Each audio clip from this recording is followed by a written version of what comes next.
Here is your Week 9 start and sits. With the quarterbacks, we are starting Joe Burrow, Cincinnati Bengals. He is a smash start this week against a terrible Las Vegas Raiders defense, and he's up to player number 7 overall after that very slow start, and he should have T. Higgins back this week. Next, we're starting Dak Prescott, Dallas Cowboys.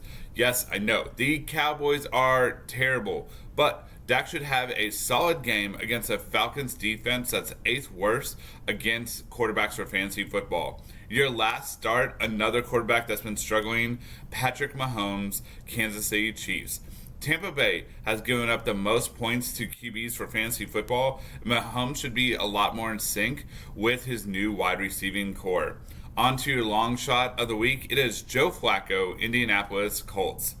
I get it, he's going to have all of his weapons, running backs, but Minnesota has shown to be a little bit tough, but I still look for Flacco to be that cheap or waiver wire option for you.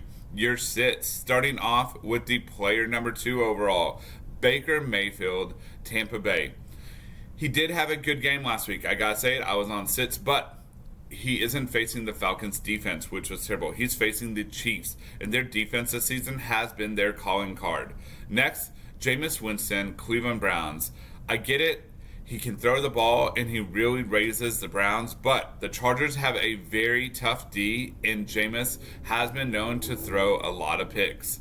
Finally, Trevor Lawrence, Jacksonville Jaguars. He's been very underrated, especially the last 5 weeks, but the Eagles are a top 10 unit against QBs, so those are your starts and sits for the week. Jumper right in, starting Chase Brown of the Cincinnati Bengals taking on the Las Vegas Raiders. Listen, Chase Brown, he's worked himself into a timeshare with running back mate Zach Moss. Zach Moss ain't playing this week, so expect Chase Brown to get a healthy dose of touches. And the Raiders are giving up the 10th most PPR points to running backs and 8th most yards per carry this season. We're also starting Kareem Hunt, who has been having a little 4-game renaissance for the Kansas City Chiefs. They're taking on Tampa Bay. In those 4 games, he's averaging 22.5 touches, 87 yards, and a touchdown. Chuba Hubbard of the Carolina Panthers getting the start, and we are starting him versus the New Orleans Saints. Jonathan Brooks is coming back, but there's still time for Chuba Hubbard to make this his role, and he's got to start by proving it this week. He's got 701 yards on the season, averaging 5 yards per carry. My long shot, we're looking at Tyler Algier of the Atlanta Falcons taking on the Dallas Cowboys. In Week 8, yeah, he might have had half of the snaps that Bijan was in for. However, he only had 1 less carry than Bijan, and let's face it, Dallas can be run on. The 49ers put up over 200 rush yards against them last week. Could be a leaky defense, and I think Tyler Algier, he puts up some pretty positive numbers this week, so he is my long shot this week. We are sitting Tank Bigsby of the Jacksonville Jaguars versus the Philadelphia Eagles.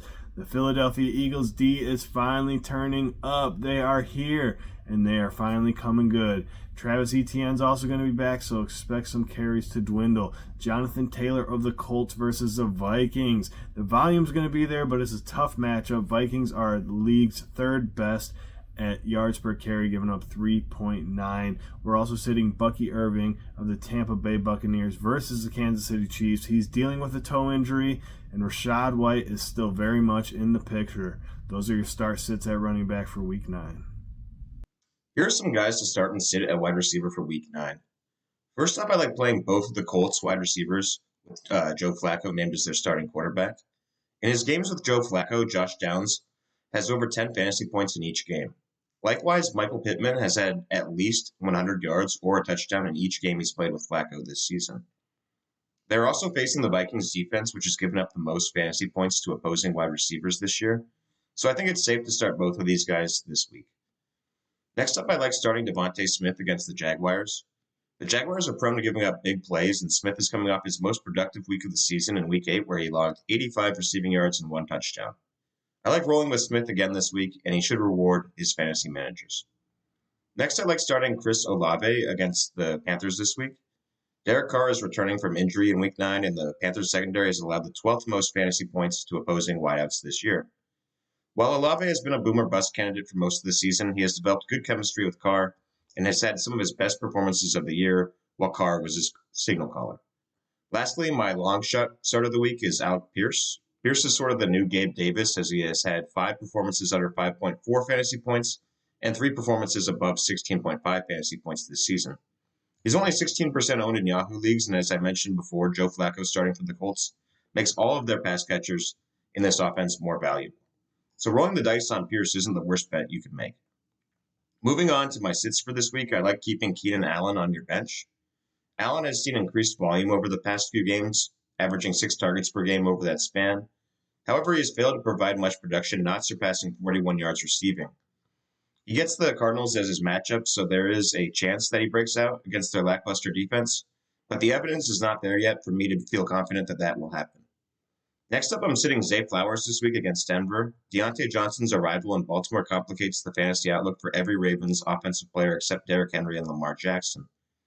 And while I wouldn't actually remove Flowers from my lineup, I would expect him to score under his projection of 14 fantasy points against a tough Denver secondary that is allowing the 4th least fantasy points to opposing receivers. And lastly, I'm sitting Amari Cooper against Miami. Cooper is still trying to carve out a role in the Bills' offense and develop chemistry with Josh Allen. He's only seen 7 targets across 2 games with the Bills, and it could be a tough day for the Bills' passing attack against the Dolphins' formidable secondary. These are my starts and sits at tight end for Week 9. First, I'm starting Jake Ferguson. He's getting good volume with 7 or more targets in 4 of his last 5 games. The Falcons have not been great against tight ends this season, and this is a game that should be high scoring in which Dallas will have to throw a lot. I'm also starting Evan Ingram. It's unclear yet if Brian Thomas Jr. will suit up, but if he's out, Ingram will likely be the number 1 option in the Jaguars passing game. The Jaguars will likely have heavy passing volume, which will make Ingram especially valuable in PPR leagues. I'm also starting Kyle Pitts. Pitts has finished in the top 12 at the tight end position in 6 of 8 games this year. He gets a matchup versus a banged-up Cowboys team that's given up a touchdown to the tight end position in each of the last 3 games. And my long shot start is Will Dissly. I say long shot because Hayden Hurst is returning in this game, but the Browns are missing 2 starting linebackers, which should allow the tight ends to be involved for the Chargers. If you're dealing with injuries or byes, there are worse options than Dissly. This week, I'm sitting Tucker Kraft. Kraft is one of the best up-and-coming tight ends in the NFL, and he has been on fire as of late, but he gets a tough matchup versus the Lions, who have locked down elite tight ends this season. Kraft doesn't get massive volume, so his floor is lower if he doesn't get in the end zone. This week, I'm also sitting Mark Andrews.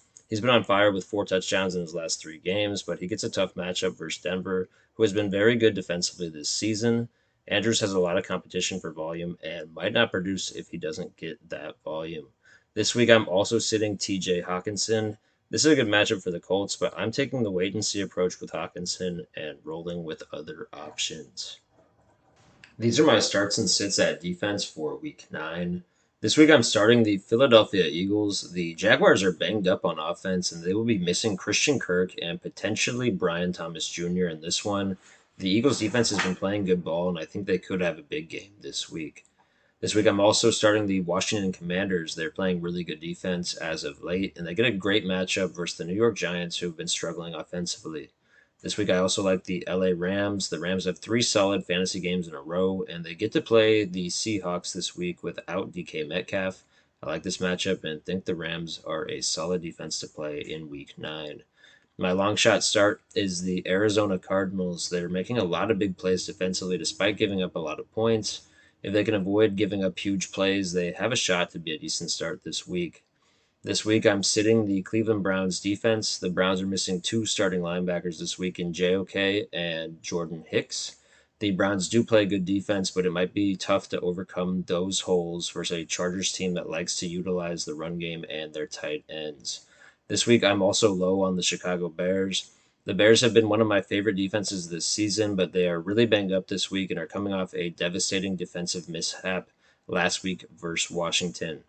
This week, I'm also sitting the Cincinnati Bengals. They are a popular streaming option, but I can't trust this defense that's really shown no consistency this season. The Raiders are a plus matchup, but Vegas does have some playmakers in the passing game that can score points, and I would feel more comfortable rolling with other options.